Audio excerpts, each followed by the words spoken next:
வணக்கம் ஃப்ரெண்ட்ஸ். பாலகுமரன் ஐயா அவர்கள் எழுதிய எறும்பு குதிரைகள் அத்தியாயம் 35. முகம் சொல்லிற்று. இழுத்து போர்த்தி கொண்டு கோர்ட்டு வாசலுக்கு வந்தாலும் வசந்தா யார் என்று அநேகம் பேருக்கு தெரிந்து போயிற்று. முகத்திலிருந்து ஏதோ ஒன்று வசந்தாவை இனம் காட்டிற்று. கண்மையோ கருவளையமோ கண்ணாடிக்கல் மூக்குத்தியோ பவுடர் பூசிய விதமோ பறக்க பறக்க அலைகிற கண்களோ கட்டு லேசாய் குலைந்த உடம்போ உதடோ இல்லை, இவை எல்லாமே சேர்ந்து முகத்தில் அப்படி ஒரு விலாசம் எழுதிவிட்டதோ தெரியவில்லை.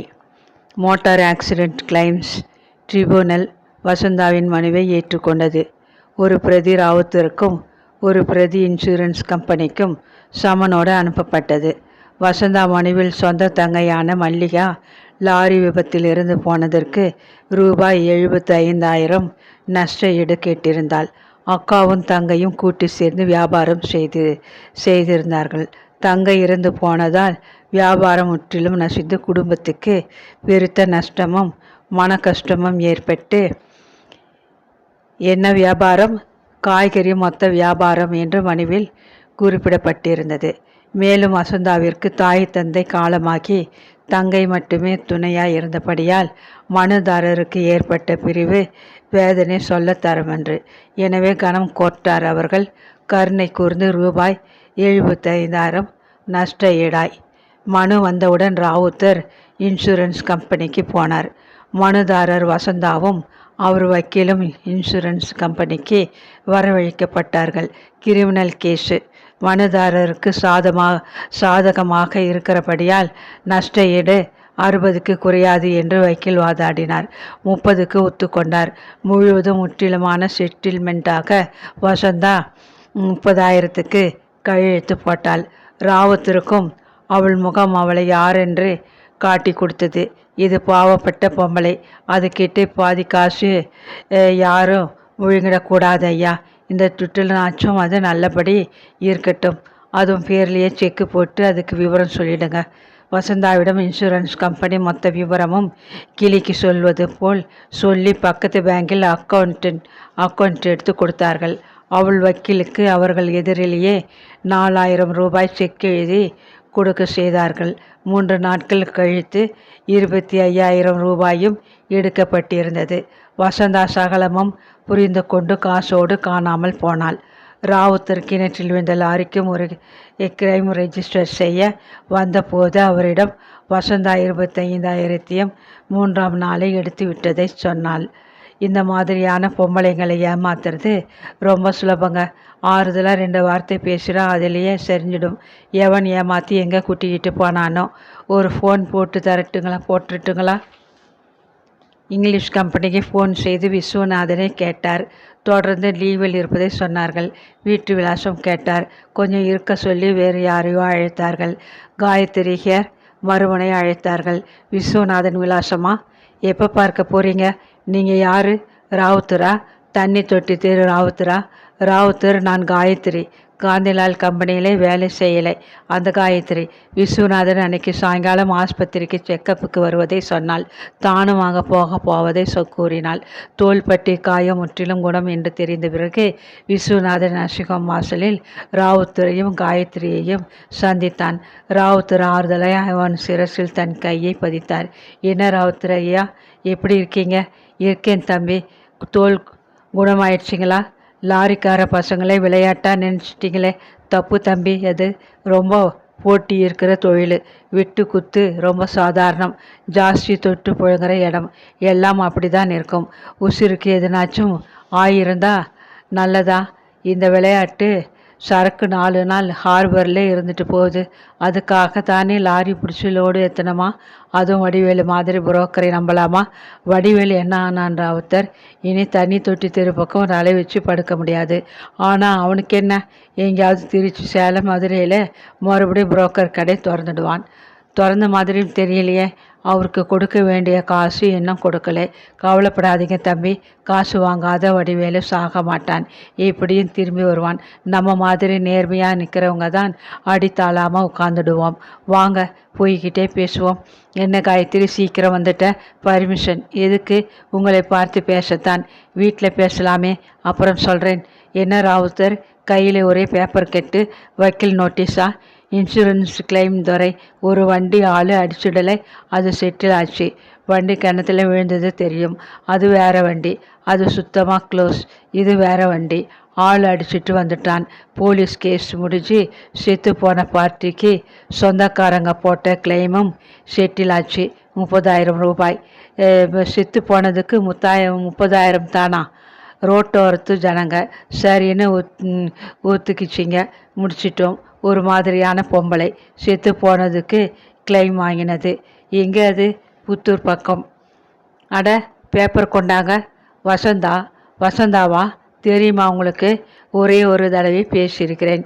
கொஞ்சம் தடிமனா, உதடு பெருசாக ஒரு மாதிரி தான். மாதிரி என்ன, அதுதான் தொழில். தம்பி, ஏங்க அங்கெல்லாம் போய்? சேச்ச, வெறுமனே செக் போஸ்ட்டுக்கிட்டே பேசிக்கிட்டு இருந்தேன் ராவுத்தர். அன்னைக்கு மறுநாள் தான் உங்களை பார்த்தேன். அது கூட நான் பேசிக்கிட்டு இருந்தப்ப மல்லிகான ஒரு பொண்ணு அடிபட்டு செத்ததா அதை கூட்டிக்கிட்டு போனாங்க. அது தங்க இல்லை, வெறும் சிநேகிதம் தானே சொன்னா. அது என்னமோ தெரியல, கிளைம் பண்ண வேற ஆள் வரலை. இது வக்கீல் கூட்டியாந்துட இதை முடிச்சிட்டோம். தம்பி, எங்கே இறங்கணும்?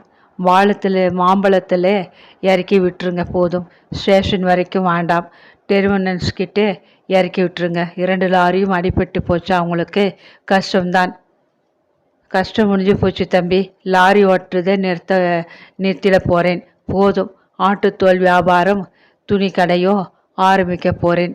நல்ல வருமானம் இது ராவுத்தர், வாஸ்தவம். ஆனால் ராத்திரி பூரா வண்டியை அனுப்பிச்சிட்டு வயிற்றை பிசிஞ்சுக்கிட்டு உட்கார்ந்திருக்க வேண்டாம். வண்டி விற்றுட்டீங்களா? விற்கணும். விலைப்படியிலேயே படிமான ஒரு விலை சொல்லு நாய்க்கரே. இதை பாரு, நான் துண்டு விரும்பி விற்கிறவன். எனக்கு முழு வண்டி வேணாம். அப்போ ஏன் சுற்றி சுற்றி வர?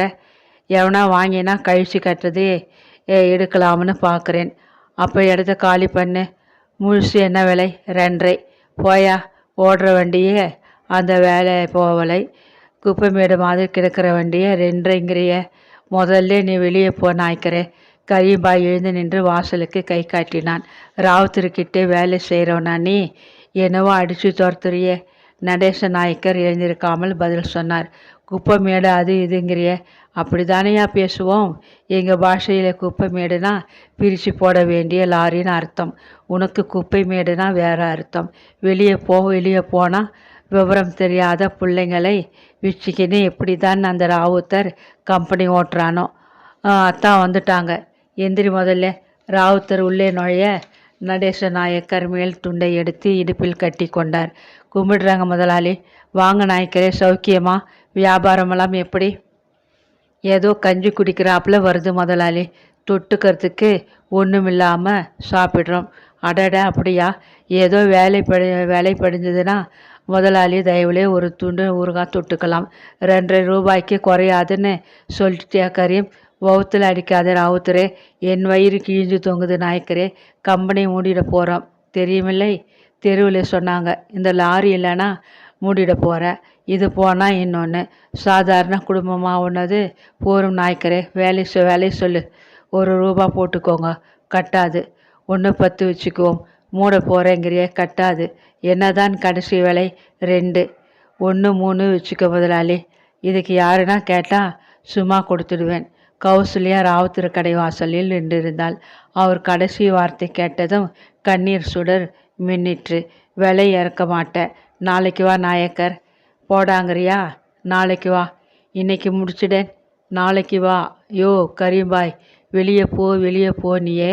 ராவுத்தர் பேசுகிறத கேட்டியா? வெளியே போன்னு என்னைக்கும் பேசக்கூடாதுயா. நாளைக்கு வான்னு சொல்லு. நகர்ந்துடுவேன். வெளியே போன்னு சொல்கிறது உனக்கும் அசிங்கம், எனக்கும் அசிங்கம். நாயக்கர் வெளியேற கௌசல்யா உள்ளே நுழைந்தாள். என்ன கௌசல்யா, எங்கள் ஆம்பளை உன்னையே பார்க்கணும்னுச்சு. இட்டாந்திருக்கிறேன். என்ன சமாச்சாரம்? பிச்சை கேட்க வந்திருக்கோம். விஷயத்தை சொல்லு. வண்டி வேணும். யாருக்கு? செல்லத்தம்பி உள்ளே நுழைந்தான். மேல் துண்டில் உள்ள 40,000 ரூபாயை மேசை மீது வைத்தான். அத்தியாயம் 36. ராவுத்தர் மலைத்து போனார். 16 வயசில் வியாபாரம் என்று இறங்கின போது யாரிடம் காசு இருக்கும் என்று கண்டு கொள்வதே முதல் படிப்பினையாய் இருந்தது. ஆள் பார்த்து எடை போடுவது என்று ஒரு வழக்கம் வியாபாரிகளிடம் இருந்தது. பணம் இருப்பவர் இல்லாதவர்களிடையே வேற்றுமை வெளிப்படையாய் தெரிந்தன. அந்த வேற்றுமை உருவத்திலோ அன்றி பேச்சிலோ இல்லை. பணம், வசதி முகத்தில் தனி கலையாய் தெரிந்தது. தன்னிடம் வேலை செய்த கிளீனரை இன்று லாரி வாங்க வந்திருக்கிறான். தன்னிடம் உள்ள லாரியையே பேரம் பேச வருகிறான். நானும் இப்படிதான் துவங்கினேன். மிலிட்ரி வண்டியை ஏலத்தில் எடுத்து மிலிட்ரி ஆளுக்கே கோட்டைக்கும் பரங்கி மலைக்கும் லோடு அடித்தேன். மிலிட்ரிக்காரன் சனிக்கிழமை தவறாது கணக்கு தீர்ப்பான். யுத்த காலத்தில் துறைமுகம் பெரிதாக ஹார்பர் லோடுக்கே வண்டிகள் தேவைப்பட்டன. பர்மா அரிசி இறக்கியே பணம் பார்க்க முடிந்தது. ஆனால் இந்த உடைந்த வண்டியை வைத்து கொண்டு இந்த நேரம் இந்த கிளீனர் என்ன வியாபாரம் செய்ய முடியும்? என்ஜின் மேலேயே பல 1000 ரூபாய் இழுக்கும். வெறும் 40,000 வைத்து கொண்டு என்ன விதமாய் வண்டி ஓட்ட செய்ய போகிறான்? இந்த கௌசல்யா, இதை எடு. அப்படி பேசாத முதலாளி, உனக்கு இது சரிப்படாது. அதனாலே சொல்கிறேன். வேற எங்கேனா பொட்டி கடை போடு. நான் அப்ப நாயே இல்லாதவன் முதலாளி. உன் கடை வாசலிலே ஒதுங்கினவன் முதலாளி. மாட்டேன்னு சொல்லிடாதே. நான் இடம் பார்த்து தரேன். கடை போடு. லாரி வானாம். நடேசு முதலியை கேட்டுப்பாரு. நான் பொம்பளையா பிறந்து பட்ட கஷ்டமெல்லாம் எச்ச சோறு கொண்டாந்து சாப்பிடுவேன் முதலாளி. 40 ரூபாய் கொண்டாந்து கொடுத்தா? நடேச முதலி அரிசி மூட்டிலே சாய்ந்து உட்கார்ந்தபடி கேட்டார். வண்டி ஓடட்டும் முதலியாரே. மாதம் துட்டு கட்டிடுறேன். வண்டி ஓடணும்னா மேலே 20 ரூபாய் செலவாகுமே. அதுக்கு மார்வாடி கேட்டே கடன் வாங்குகிறோம் முதலாளி. யார் உனக்கு 20 ரூபாய் கடன் கொடுக்கறது? காந்திலால் தரேங்கிறாரு. 3 பைசா வட்டி. எதை நம்பி தரான்? வண்டி வாங்கி அவராண்ட அடமானம் வச்சுட போகிறோம். 2 லட்சத்து ரூபாய் வண்டி விலை கௌசல்யா. மாதம் 4,000 ரூபாய் கொடுத்துட்றோம். பேர் பாதி காசாவது கொடுக்கணுமில்லை? 40,000 எந்த மூளைக்கு? நடேச முதலி மறுபடியும் முழுகினார். மிச்ச துட்டுக்கு வேற பார்ட்டி பார்க்குறோம் முதலாளி. அவன் உம்முன்னு நிற்கிறான். நீயே வியாபாரம் பேசுறிய? ராவுத்தர் செல்ல தம்பியை கை காட்டினார். அதுக்கு பேச தெரியலை. உன்னாண்ட வந்து நிற்கவே பயப்படுது. பயம் என்னத்துக்கு? வேலை பார்க்குற இடத்துலையே வண்டி வாங்குகிற கூச்சம்தான். கூச்சம் என்ன? துட்டு கொடுத்தா வண்டி. நடேச முதலி, நீ நடுவில் கடிச்சு போட்டுறாத. நானும் பொம்பளையாக நிற்கணும்னு தான் மல்லாடுறேன். எத்தனை நாளைக்கு பாம்பே கூடவன்லே ஆள் மாற்றி ஆள் ஒதுங்கிறது? அடட, கௌசல்யா பத்தினி ஆயிட்டாப்லையா? இல்லாத குறைத்தான் முதலியாரே. அவுசாரியா போனது எனக்கும் ராவுத்தர் விட்டு சாப்பாடும் இடுப்பில் ராவுத்தர் கூட ஒன்று சாவியும்னா நானும் பத்தினி தான். பொம்பளை உடம்பு நோவ ஆம்பளைக்கு எப்படி தெரியும்? தெரிஞ்சாதான் என்ன? ஐயோ பாவம்னு விட்டுருவீங்களா? உன் கதையை இங்கே யார் கேட்டா? துட்டுக்கு வழி சொல்லு. பெரியவர் கடையை பூட்டிட்டு மசூதிக்கு போகணும். நடேச முதலி உரத்த குரலில் விரட்டினார். நான் சொல்கிறேன் முதலியார், உங்கள் காசு என்கிட்ட இருக்கு. நான் கம்பெனி மூட போகிறேன். நஷ்ட ஈடாக கொஞ்சம் போட்டு 40 ரூபாய் தரேன். நீங்களும் இந்த வண்டியில் பங்கு போடுங்க. ராவுத்தர் பழிச்சென்று தன் சிநேகிதரிடம் திரும்பினார். முதலாளி மேல் துண்டு நழுவ நடேச முதலி எழுந்தார். உங்களுக்கு ஆட்சேபனை இல்லைன்னா இதுக்கு ஒத்துக்கலாம். அதுக்கோசரம் இந்த பொம்பளையோட ஏன் கௌசல்யா பேரிலே என்ன கோபம்? ஒன்றுமில்லை, கொஞ்சம் அடாவடி. ஆனால் செல்ல தம்பியை நம்புகிறேன். ஆனால் முதலாளி, கடை மூடிட்டு அவங்கள விட்டு போயிடணுமா? எங்கே போகிறோம் முதலியாரே? எதிரும் புதிருமா தானே நடமாட போகிறோம். நீங்களும் முன்னுக்கு வரணும் முதலியாரே. புரியலங்க முதலாளி. நான் எப்படி கூலியாளாக பொழுதை ஓட்டிடலாம்னு பார்த்தேன். எனக்கு அதில் சம்மதமில்லை. நாளைக்கு ஊர் ஒரு மாதிரியாக என்னை பேசும். ராவுத்தருக்கு உழைச்சே முதலே கெட்டு போயிட்டான்னு சொல்லும். செல்லத்தம்பி முன்னாடி வா. செல்லத்தம்பி வெளிச்சம் படுகிற இடத்தில் வந்து நின்றான். எனக்கு உன்னை தெரியாது. 2 லட்சம் ரூபாய் வண்டி வியாபாரம் பண்ணுற அளவு உன்னோட விவரம் தெரியாது. நடேச முதலியார் பங்குதாரராக சேர்ந்தா வண்டி தரேன். வண்டி தாரேன். 40ம் 40ம் 80. இன்னும் 20 புரட்டி எடுத்துக்கிட்டு வா. எழுதி முடிச்சிடலாம். மிச்ச துட்டுக்கு எனக்கு கேரண்டி வேணும்னா நடேசு முதலியை தான் நம்ப முடியும். ஏன்னா கௌசல்யா, முதலியார் என்னை நம்பலையே. கெட்ட பொம்பளை உட்கார்ந்த இடம்னு பெருக்கிட்டு போகிற ஆளாச்சே. முதலாளி சொல்கிறாங்க, அதுக்கு பதில் சொல்லு. உனக்கும் எனக்கும் உண்டானது ஏன் பேசுகிற? நான் கட்டுப்படுறேங்க. வண்டி ஓடிச்சுன்னா லாபத்தை 3ஆக பிரித்து கடனை 3 பங்காக வகுத்து மிச்ச துட்டு சேர்த்துக்க நான் ஜவாப்தாரி. முதலாய் செல்லத்தம்பி பேசினான். 3ஆ ஏன் பிரிக்கிற? கௌசல்யா பங்கு என்ன? கரிம்பை வெட்டினான். 20 ரூபா. அது பங்கு வண்டி ஓடுறதுக்கு. 20 ரூபா. அதுவும் செலவு ஆக 40 ரூபா. அது துட்டு ஆச்சுங்க. சரி போ, காலையிலே துட்டோட வா. ராவுத்தர் பேச்சை முடித்தார். 20 ரூபாய் எப்படி புரட்ட போகிறது கௌசல்யா? நடேச முதலி செல்லத்தம்பியை கேட்டார். நீதான் என்னை பத்தினி ஆயிட்டியான்னு கேட்டியே. நாளை காலையிலேருந்து பத்தினி ஆயிட்டா போகுது. கௌசல்யா பரபரப்பாய் இறங்கி இருளில் மறைந்தாள். காந்திலால் வீட்டு வாசலில் நின்று கடன் கேட்டாள். அவள் பெருக்குகிற குடோன் அத்தனையும் தேடி போனாள். பல பேர் கடையில் ஏறி இறங்கினாள். சிரித்தாள், இழைந்தாள், காலில் விழுந்து கெஞ்சினாள். சீட்டு பிடிக்கிறவனிடம் மன்றாடினாள். விடுகிற பொழுதில் பாம்பே குடோனில் யோசனையுடன் உட்கார்ந்திருந்த செல்லத்தம்பியின் மடியில் சுருண்டு விழுந்தாள். இன்னைக்கு நான் வாங்கிய கடனுக்கு மரியாதையாக இருக்கணும்னா இன்னும் 10 வருஷத்துக்கு நான் பத்தினியாக இருக்க முடியாதையா என்று அழுதாள். போனால் போகுது போ. போனால் போகுதா? இன்னைக்கு பேசுகிற, நாளைக்கு வண்டி ஓடிச்சுன்னா முழுக்கை சட்டை போட்டிக்கின்னு எச்சக்கலைன்னு என்னை அடிப்பேன். அப்புறம் என்னை யார் அடிக்கிறது? ஏன் என்ன? நான் எங்கள் தாளையை மாற்றி விற்று பேப்பரில் கை நாட்டு வாங்கி அது நிலமும் விற்று துட்டு எடுத்து தந்திருக்கிறேன். அதுக்கும் யாராவது அடிப்பாங்கள்ல? ஆள் அடிக்காட்டியும் கடவுள்னு ஒருத்தன் அடிப்பானில்லை. என்னையா சொல்கிற? எப்படியும் தண்ணி தொட்டி தெருவிலே நீயும் நானும் பெரிய ஆளாக நின்றுடணும். ஐயோ, அதை நினைக்கிறப்பவே வவுத்தை கலக்கின்னு வருதே. ஏன் கௌசல்யா, இந்த எச்சக்கலையை மடியில் வச்சுக்கின்னு அலையிறியே? எனக்கு என்னன்னு புரியலையே. நாளைக்கு மறுபடியும் ஒரு கேடு வந்தால் நான் ஜெயிலுக்கு போனால் இந்த எச்சக்கலை தானே டீ தண்ணியோடு கோர்ட்டுக்கு வரும். வானாம் வானாம், அது மட்டும் பேசாதே. கௌசல்யா அவன் வாயை புத்தினாள். செல்லத்தம்பி அவளை பேயாய் இறுக்கி கொண்டான். அன்பு காட்டுவதில் பத்தினிக்கும் பரத்தைக்கும் வித்தியாசம் என்ன? சுமை தாங்காமல் தள்ளாடுகிற ஆணின் பாரத்தை தூக்கி நிறுத்துகிறவளுக்கு என்ன பெயர்? ஆணின் சுயநலம்தான் பெண்ணின் ஒழுக்கம் என்றால் செல்லத்தம்பியின் போனா போவதுக்கு என்ன அர்த்தம்? கற்பு சிலருக்கு நிர்பந்தம், சிலருக்கு கிடைத்த வசதி, சிலருக்கு கௌரவம். கௌசல்யாவுக்கு இவையெல்லாம் எதிர்மறையாயிருப்பேன். நீந்து கரையேறுவது எங்கனம்?